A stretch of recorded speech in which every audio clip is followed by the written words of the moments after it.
Yan ang ginagamit niyang gata. Yan ang ginagamit kong gata kasi bibili ka ng ano, puro naman to. Ano, puro siya.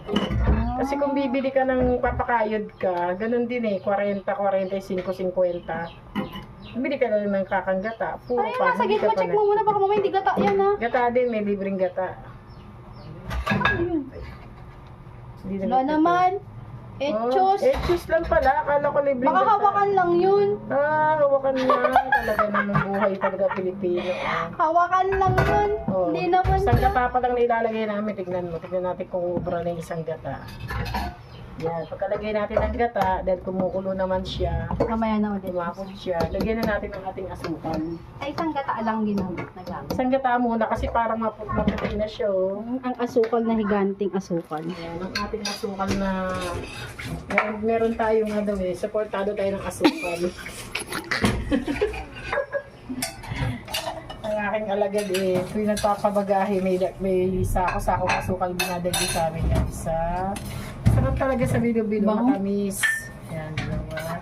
Natitipirin ng asukal kasi marami kong asukal. Magka-diabetes tayo lahat. Ilan Pinagdaman na ako ng, ako ng 20 kilos na asukal.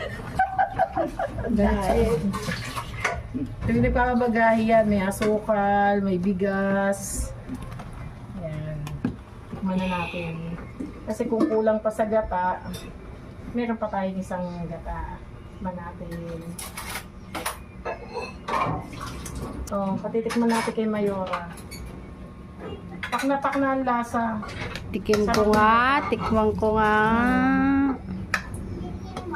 Tama lang isang gata. Malasa na rin palang isang to. Ay, dalawa ang binili ko. Kala kasi kukulangin.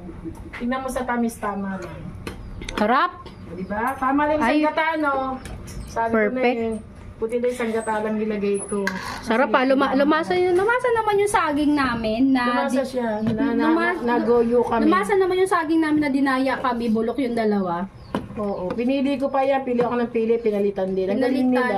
Umuulan kasi dinaya kami yung saging. Hindi man madudurog yan kahit malambot ang saging. Hindi na mo tumigas Pero ang nga sarap, siya. lasang-lasa yung saging. Diba? Sarap. Tama lang ang tamis, ano? Yan. Perfect! Maghahaponan na kami ng ginataang bilo-bilo. Yan ang aming hapunan.